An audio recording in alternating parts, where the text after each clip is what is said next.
Everyone, কেমন আছো সবাই? আশা করছি সকলেই ভালো আছো, আমিও ভালো আছি। এখানে আমি নিয়ে নিয়েছি 300 গ্রাম পনির। আজকে আমার রেসিপি হচ্ছে মালাই পনির। তো এখানে আমি 300 গ্রাম পনির নিয়ে ভালো করে কেটে রেখেছি আর কি। আমি আমার ইয়ে মতো কেটে নিয়েছি, এই যে এরকম ডুমো ডুমো করে কেটে নিয়েছি। আর এখানে প্যানে আমি বসিয়ে দিয়েছি সানফ্লাওয়ার অয়েল। এবার এই পনিরগুলোকে আমি ভেজে নেব। এখানে পনিরটা ভাজতে তো আমি বসিয়ে দিয়েছি। এবার দিয়ে দেবো একটু লবণ। তোমরা চাইলে নাও দিতে পারো, তবে আমি দিলাম। আর জাস্ট 2 মিনিট এটাকে আমি ভেজে নিয়ে নামিয়ে নেব। পনিরগুলো আমার ভালো করে ভাজা হয়ে গেছে। এইবার আমি পনিরগুলোকে তুলে নেব। পনিরগুলোকে তো আমি তুলেই নিয়েছি। এরপরে দেখিয়ে দিই মশলাটা। এখানে আমি নিয়েছি সাজিরে, 12টা কাজু বাদাম, 2টো এলাচ, একটু লবঙ্গ, 2টো লবঙ্গ, আর একটু দারচিনি, আর 4 চামচ মতো নিয়েছি আমি এখানে পোস্ত।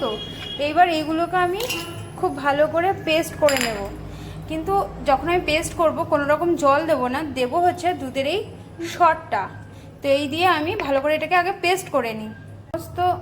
পোস্ত সমস্ত মশলাগুলো, পোস্ত, কাজু বাদাম সমস্তগুলোকে আমি ভালো করে গুঁড়ো করে নিয়েছি। এবার দিয়ে দিচ্ছি 8টা মতো কাঁচা পাকা লঙ্কা, আর দিয়ে দিচ্ছি দুধের এই মালাইটা বা শটটা। এবার এটাকে আমি ভালো করে পেস্ট করে নেব।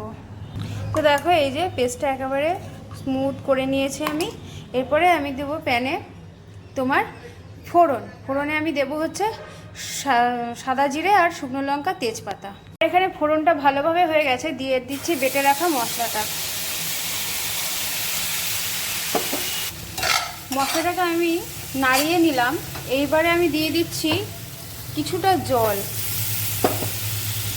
জলটা দেওয়া হয়ে গেছে। এইবার দিয়ে দিচ্ছি আমি 1 চামচ ধনে গুঁড়ো, আর দিচ্ছি কাশ্মীরি রেড চিলি পাউডার। খানিকটা মশলা আবার ভালো করে ভেজে নিয়ে দিয়ে দেবো আমি লবণ। যেহেতু মালাই চিকেন একটু সাদা সাদাই হয়, তবুও আমি কাশ্মীরি রেড চিলি পাউডার দিয়েছি, একটু লাল লাল ভাব আসবেই। এইবারে আমি দিয়ে দিলাম এর মধ্যে লবণ পরিমাণ মতন, কিন্তু আমি কোনো রকম হলুদ আমি এর মধ্যে অ্যাড করব না।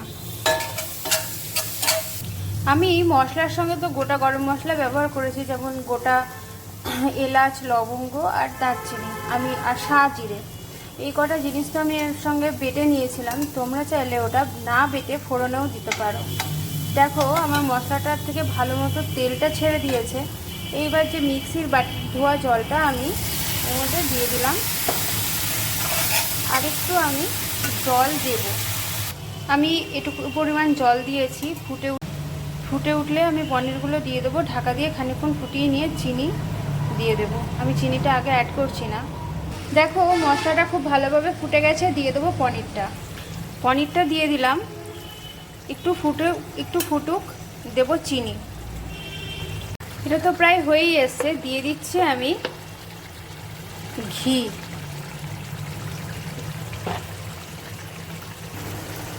দিয়ে দিলাম গরম মশলা। তোমরা কিন্তু অবশ্যই বাড়িতে এটা ট্রাই করে দেখো, আর আমাকে জানিও কমেন্টে যে রেসিপিটা কেমন লাগলো। ভালো লাগলে লাইক, কমেন্ট, শেয়ার অবশ্যই করো। যারা ফেসবুক থেকে দেখবে তারা আমার ফেসবুকের প্রোফাইলটা ফলো করে দিও, আর যারা ইউটিউব থেকে দেখবে তারা আমার চ্যানেলটাকে সাবস্ক্রাইব করে দিও। এই যে আমি এর মধ্যে কসুরি মেথিটা দিয়ে দিয়েছি, দেখানো হয়নি। এবার এটাকে নামিয়ে দেবো। এই যে আমার মালাই পনিরের ফাইনাল লুক। রেসিপিটা কেমন লাগলো অবশ্যই আমাকে কমেন্টে জানিও। আর ওই যে বললাম, ভালো লাগলে লাইক, কমেন্ট, শেয়ার করতে কিন্তু ভুলো না। আজকের মতন টাটা। দেখা হচ্ছে নেক্সট রেসিপিতে।